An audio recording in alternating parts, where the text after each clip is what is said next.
Good evening, Right Honorable Hugo Swire, Minister of State, Foreign Office, and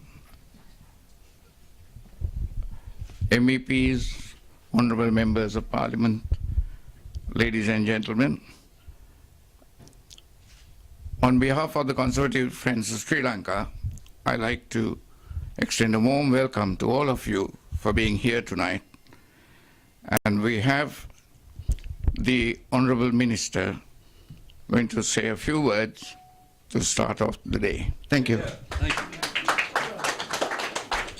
Well, thank you very much indeed for that. Of course, this evening's event brings together two wonderful things. That is Sri Lanka and Conservatives, both of which occupy a place in my heart. And just before I talk about Sri Lanka and the British relationship with Sri Lanka, I just want to say how grateful we are for the support shown by the diaspora here in the United Kingdom, wherever they live, and how important it is that they feel part of what we do, and indeed how reliant we will be on them, like anyone else, in the coming months as we run up to the May election next year.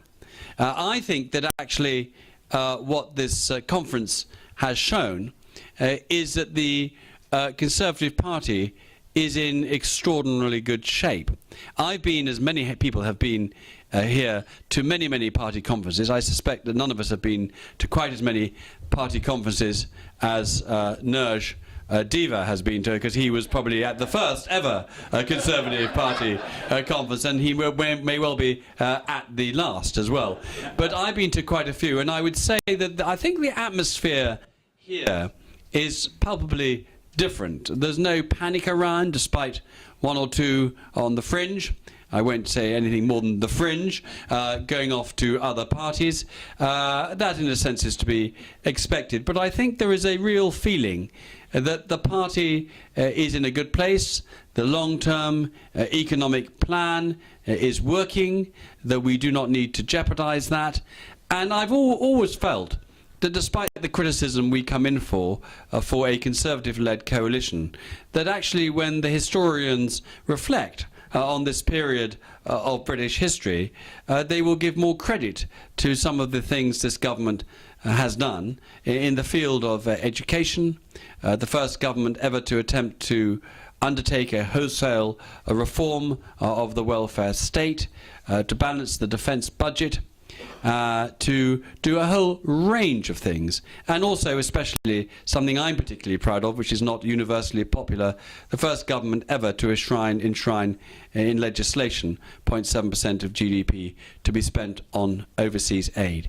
It seems to me, as a Foreign Office Minister, when soft power is of increasing importance, to be able to go around the world as part of a country which donates that amount of money to help others less fortunate stands us in very good stead and certainly gives us a moral advantage. It's also, I believe, the right thing for us to do as a well-off country to help others who are less fortunate than we are.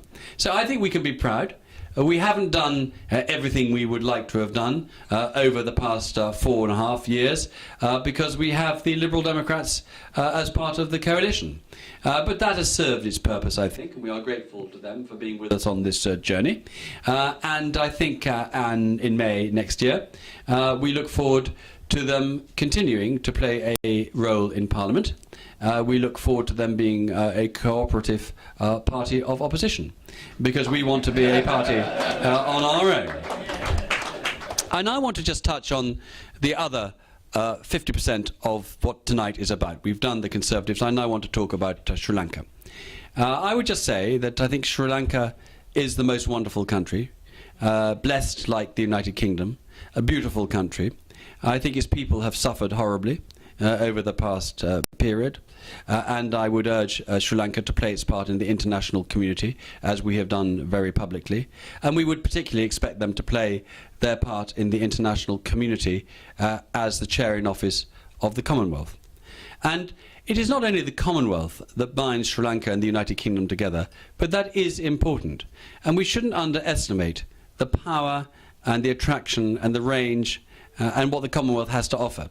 It's long been my contention that the Commonwealth has to compete with many of the other international fora and organisations which countries are signed up to. In our own case, NATO, G20, UN Security Council, and the Commonwealth is there, but the Commonwealth is slightly different.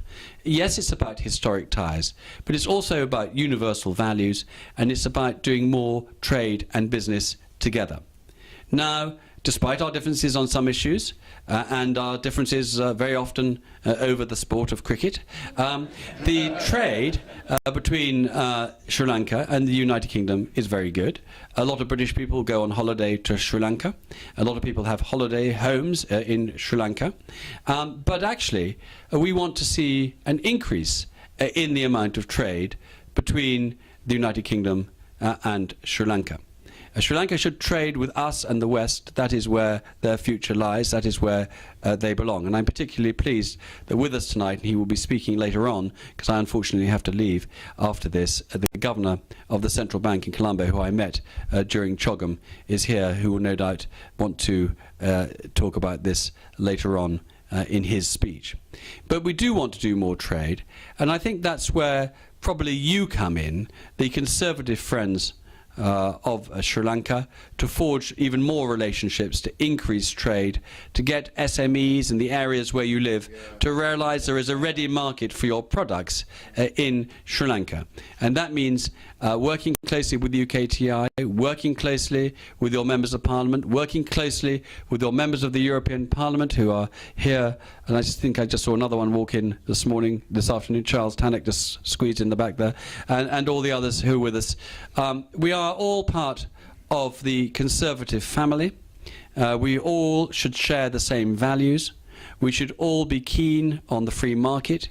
We all believe, or should do, that prosperity is about lifting those out of poverty, and no one should be barred from achieving the very greatest things in life. And many people who have come here and very often started off in quite modest circumstances, particularly in the Sri Lankan community and the Indian communities and others, have risen to very great heights, and they are to be congratulated on that. But it just shows that we do have a mobile society. It can be done. But I would now ask the Conservative friends of Sri Lanka to do two things in the coming months, and one is to work out ways of actually thinking of how we can increase links and how we can increase trade, and secondly, hit those streets between now and May with leaflets, hit the telephones, don't hit anyone, just hit the telephones, hit the streets, get out there, support your local Conservative candidates, be they local elections or the general election, and then we can all look forward to coming back next year. I would imagine it would be to Manchester with David Cameron as the Prime Minister of a Conservative government. Thank you.